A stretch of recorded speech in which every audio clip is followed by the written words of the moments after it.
Hello everyone, welcome to the series of algebra of matrices. ये हमारी series का part 11 है, जिसमें हम करेंगे एक्सरसाइज 1.3 के मैट्रिसेस के क्वेश्चंस। इससे पहले हम 10 पार्ट्स बना चुके हैं, जिसमें हमने पूरी डिटेल में डिस्कस किया है अलजेब्रा ऑफ मैट्रिसेस चैप्टर को। ठीक है, अगर आपने वो सब नहीं देखा है तो आप एक बार उसको विजिट जरूर करें। तो हमारा फर्स्ट क्वेश्चन क्या है, चलिए देखते हैं। Solve the matrix equation 5 4 1 1 x is equal to 1 minus 2 1 and 3 where x is a 2 cross 2 matrix. यानी कि हमें दिया हुआ है कि x की वैल्यू क्या है, 2 cross 2 की मैट्रिक्स है और हमें सोल्व करना है दिस मैट्रिक्स इक्वेशन को। तो हमने लेट कर लिया कि x की 2 cross 2 की मैट्रिक्स क्या बनेगी, x1 x2 x3 and x4। तो जब इसको मल्टीप्लिकेशन करेंगे हम तो हमारे पास क्या वैल्यू आएगी, हमारे पास वैल्यू आएगी 5x1। जैसे हम ऐसे मल्टीप्लाई करते हैं ना फर्स्ट रो की फर्स्ट कॉलम से, तो क्या आएगा 5x1 plus 4x3 5x2 plus 4x4। इसी तरह जब हम करेंगे सेकंड रो की फर्स्ट कॉलम से सेकंड रो की फर्स्ट रो से कॉलम से करेंगे तो क्या आएगा 1x1 plus 1x3 1x2 plus 1x4। ये इक्वेट है किसके, 1 माइनस 2 और 1 और 3 के। तो जब हम इसको बाय कंपेरेबल मैट्रिक्स से हम इसको सोल्व करेंगे तो हमारे पास क्या आएगा, ये हम मैट्रिक्स हम पहले कर चुके हैं कि तो मैट्रिक्स को हम कंपेयर कैसे करते हैं। उसका फर्स्ट वेरिएबल यानी कि जो A11 पोजीशन पे है उसको किससे कंपेयर करेंगे, जो दूसरी साइड भी A11 पोजीशन पे होगा। और यहाँ पे किसको सोल्व करेंगे, जो यहाँ पे A12 पोजीशन पे होगा उसको कंपेयर करेंगे दूसरी साइड वाली A12 पोजीशन से। सिमिलरली जो A21 A22 से और A22 वाले को A22 वाले से कंपेयर करेंगे। तो by comparing these all these matrices we get the equations like 5x1 plus 4x3 is equal to 1, 5x2 plus 4x4 is equal to minus of 2, x1 plus x3 is equal to 1, x2 plus x4 is equal to 3। तो हमने इन सभी जो हमारे पास equations आई हैं हमने इनको नाम दे दिया इक्वेशन 1, इक्वेशन 2, इक्वेशन 3 और इक्वेशन 4 का। तो हमने फर्स्ट रूल क्या लगाया, हमें इनमें से ना x1 x2 x3 और x4 की वैल्यू निकालनी है, सो दैट हम उसको वैल्यूज में उसमें x इक्वेशन मैट्रिक्स में पुट करके हम वहां से उसकी वैल्यूज निकाल सके। तो इसके लिए हमने क्या किया, फर्स्ट स्टेप हमने किया multiplication equation 3 by 4 and subtract it from equation 1। Equation 4 ये इक्वेशन 3 कौन सी है, ये वाली, और इक्वेशन 1 कौन सी है, ये वाली। इक्वेशन 3 को हमने मल्टीप्लाई किया 4 से तो हमारे पास रिजल्ट क्या आया 4x1 plus 4x3 is equal to 4। और ऊपर वाली मैट्रिक्स कौन थी, इक्वेशन 1। इक्वेशन 1 क्या है 5x1 plus 4x3 plus 1 is equal to 1। तो यहाँ हमारे पास x1 की वैल्यू क्या आ गई, इसको सोल्व करके जब हमने इसको सब्ट्रैक्ट किया तो हमारे पास x1 की वैल्यू आई -3। इसी तरह जब हम इसी वैल्यू को x1 की जो हमारे पास वैल्यू आई है, जब हम इसी वैल्यू को इक्वेशन 3 में पुट करेंगे तो यहाँ से हम किस चीज की वैल्यू निकाल सकते हैं, यहाँ से हम निकाल सकते हैं x1 की वैल्यू। जब हमने इसको पुट किया पुट इन इक्वेशन 3 तो हमारे पास क्या आया -3 प्लस x की 3 इज इक्वल टू 1। तो यहाँ से x3 की वैल्यू क्या आ गई 4, यानी कि दो वैल्यूज तो हमारे पास इस इक्वेशन से बन गई, इन दोनों इक्वेशन से। अब हमने क्या किया, फ्रॉम नाउ इक्वेशन 2 एंड 4, तो हमने क्या किया इक्वेशन नंबर 2 ये है और इक्वेशन नंबर 4 इसको मल्टीप्लाई किया हमने 4 से, तो हमारे पास क्या आ गया 4x2 plus 4x4 is equal to 12। और ये इसको जब हम सोल्व करेंगे तो x2 की वैल्यू क्या आ गई -14 और x2 की वैल्यू को हमने यहाँ पे पुट कर दिया कौन सी इक्वेशन में, इक्वेशन नंबर 4 में। तो हमारे पास वैल्यू क्या आई x4 की 17। और जब हम इन सारी इस वैल्यू को यहाँ पे पुट कर देंगे तो हमारे पास रिक्वायर्ड x क्या आ जाएगा -3 -14 4 और 17। चलिए नेक्स्ट क्वेश्चन करते हैं। नेक्स्ट क्वेश्चन क्या है, if a is equal to 3 -4 -1 और 2 हमें फाइंड करना है मैट्रिक्स B सच दैट हमारे पास रिजल्ट क्या आना चाहिए AB is equal to I। तो हमने क्या किया AB is equal to I आना चाहिए ना हमारे पास, हमें गिवन क्या है A पता है हमें और I हमें पता है 1 0 0 1 होता है। तो हम क्या करेंगे AB करेंगे, उसी तरह AB बनाया हमने, A की वैल्यू रख दी और B को हमने मैट्रिक्स लेट कर लिया। जब हम इसको ना मैट्रिक्स बी को हम कॉलम मैट्रिक्स यानी कि x1 और यहाँ पे सिर्फ x2, ये x1 और ये x2 लेट कर सकते थे, लेकिन हमें ये i दिया हुआ है तो इसलिए i बनाने के लिए हम i, क्योंकि अगर i 1 क्रॉस 1 होगा तो वो सिंपल 1 देगा और 1 तो हम इसमें कंपेयर कर ही नहीं पाएंगे, इसीलिए हमें i भी कौन सा लेना पड़ेगा 2 क्रॉस 2 का। और सिमिलरली हमें ये भी कौन सी ऑर्डर की लेनी पड़ेगी 2 क्रॉस 2 की। तो इसलिए हमने ऐसा किया। अब a और b को हमने मल्टीप्लिकेशन की, जब हमने इन दोनों को मल्टीप्लाई किया तो हमारे पास क्या आया, इस इक्वेशन को सॉल्व करके आप देख सकते हो। अब हमारे पास जो रिक्वायर्ड मैट्रिक्स, इसको इससे मल्टीप्लाई करके और इसको इससे मल्टीप्लाई करके जो हमारे पास आएगा वो आएगा 3x1 minus 4x3 is equal to 1। Similarly 3x2 minus 4x4 is equal to 0, minus x1 plus 2x3 is equal to 0, minus x2 plus 2x4 is equal to 1। तो ये हमारे पास रिक्वायर्ड मैट्रिक्स आ गई। इसके बाद हम चलते हैं इन इक्वेशंस को सोल्व करने पे, सो दैट हमारे पास x1, x2, x3 और x4 की वैल्यूज आ जाए। हमने कंपेयर किया किस किस मैट्रिक्स को, इक्वेशन 1 और इक्वेशन 3 से हमने वैल्यू निकाली x1 और x3 की। कैसे, इक्वेशन नंबर 3 को हमने मल्टीप्लाई कर दिया 2 से, तो हमारे पास ये वाली टर्म कट जाएगी, क्योंकि हम ऐड करेंगे इनको तो ये टर्म कट जाएगी, बचेगी क्या सिर्फ x1 की वैल्यू 1, यहाँ से x1 की वैल्यू निकल गई। उसके बाद जब हम इस x1 को दूसरी इक्वेशन 3 में पुट करेंगे तो हमारे पास यहाँ से x3 की वैल्यू भी निकल आई। सिमिलरली इक्वेशन 2 और 4 से हमने क्या किया, 3x2 माइनस इसको जो इक्वेशन नंबर 4 थी इसको हमने मल्टीप्लाई किया 2 से, तो ये हमारे पास क्या आ गई 2x2 minus plus 4x4 is equal to 2। तो यहाँ से x2 की वैल्यू क्या आ गई 2, और जब हम इस वैल्यू को x2 की हम नेक्स्ट में पुट करेंगे इक्वेशन नंबर 4 में, तो हमारे पास क्या आएगा x4 इज इक्वल टू 3/2, और हमारे पास अब रिक्वायर्ड मैट्रिक्स क्या बन गई जिसकी वैल्यू हमें चाहिए थी 1, 2, 1/2 और 3/2। तो इस तरह हम इस टाइप के क्वेश्चन को सॉल्व कर सकते हैं। नेक्स्ट क्वेश्चन करते हैं, find the matrix x so that x 1 2 3 4 5 6 is equal to -7, -8, -9, 2, 4 और 6। तो हम इसमें क्या कर सकते हैं, अब देखिए ये मैट्रिक्स इस ऑर्डर की है यानी कि 2 क्रॉस 3 की है, और ये मैट्रिक्स जो मैंने लेट की है ये 2 क्रॉस 2 की लेट की है। इसका मेन मोटिव ये है कि हमें दूसरी मैट्रिक्स से हम कंपेयर कर पाए।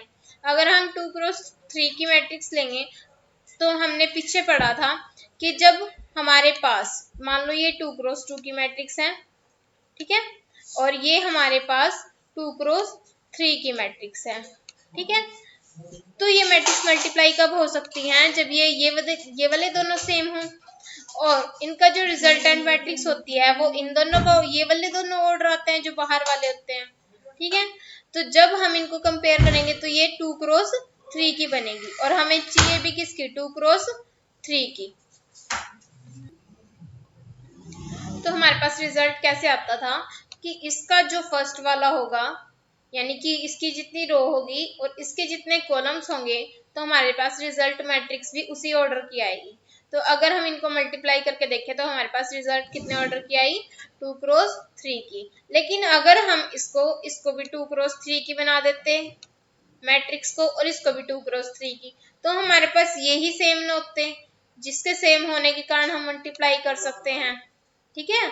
अगर हमारे पास यही सेम ना होते तो हम मल्टीप्लाई नहीं कर पाते, इसीलिए हमने क्या किया यहाँ पे, इसीलिए हमने यहाँ पे 2 क्रॉस 2 की मैट्रिक्स ली सो दैट हम इनको अच्छी तरह मल्टीप्लाई कर सके।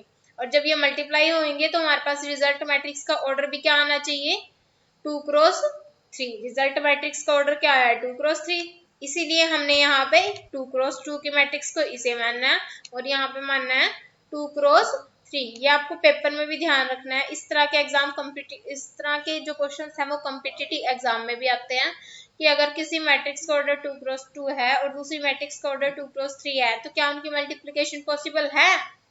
अगर उनकी मल्टीप्लिकेशन पॉसिबल है तो उसका ऑर्डर क्या होगा, तो इसकी मल्टीप्लिकेशन के लिए होना चाहिए क्या उसका कॉलम और सेकंड वाली की रो, और अगर जो रिजल्ट आएगा वो क्या आएगा फर्स्ट वाली की रो और सेकंड वाले का कॉलम।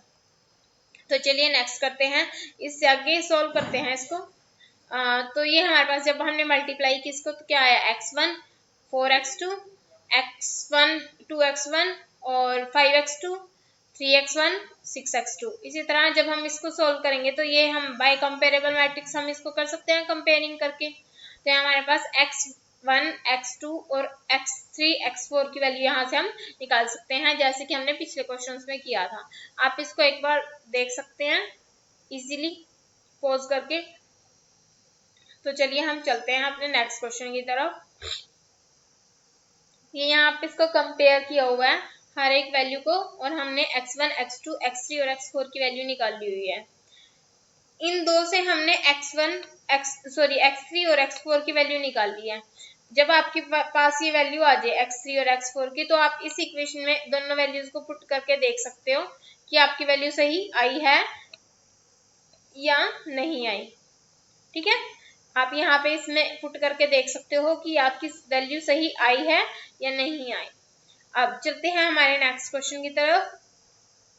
इस क्वेश्चन में हमारा जो आंसर आया वो आया 1 -2 2 और 0। ये ध्यान रखना आपको, लास्ट में ये x की वैल्यू जरूर मेंशन करनी है, क्योंकि हमसे पूछा ही क्वेश्चन में इसी के बारे में है।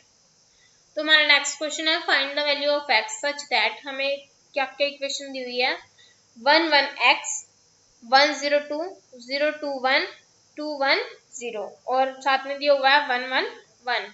ये कॉलम मैट्रिक्स है, इज इक्वल टू ओ। तो हमने क्या किया, सिमिलरली हम देख सकते हैं हमने इसको भी मल्टीप्लाई किया, फर्स्ट रो फर्स्ट कॉलम फिर सेकंड कॉलम फिर थर्ड कॉलम से। जब हम इनको मल्टीप्लाई करेंगे तो कहाँ पे आएगा, फर्स्ट रो फर्स्ट कॉलम यहाँ पे, फर्स्ट रो सेकंड कॉलम यहाँ पे, फर्स्ट रो थर्ड कॉलम।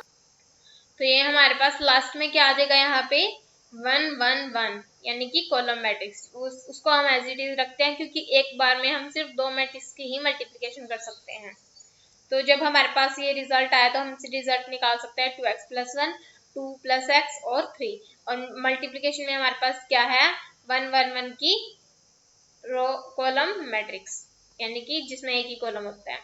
तो जब हमने इसको मल्टीप्लाई किया रो मैट्रिक्स को कॉलम मैट्रिक्स से, तो हमारा रिजल्ट क्या आएगा, 2x + 1 को मल्टीप्लाई किया 1 से, प्लस 2x + 1 को मल्टीप्लाई किया 1 से, प्लस 3 को मल्टीप्लाई किया 1 से। तो रिजल्ट आया 3x + 6, और यहाँ से x की वैल्यू क्या आ गई हमारे पास, -2। यही तो हमें निकालनी थी पूरे क्वेश्चन में। चलिए हम करते हैं हम नेक्स्ट क्वेश्चन।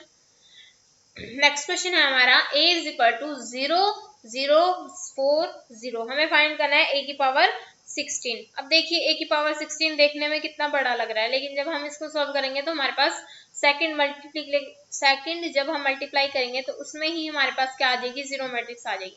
और अगर एक बार हमारे पास जीरो मैट्रिक्स आ गई तो अगली सारी मैट्रिक्स भी क्या हो जाएंगी, जीरो। तो यानी कि a की पावर 16 भी क्या हो जाएगी हमारे पास, 0। चलिए हम नेक्स्ट क्वेश्चन करते हैं, if a be the matrix cos 2 theta sin 2 theta minus के sin 2 थीटा और cos 2 थीटा हमें फाइंड करना है a।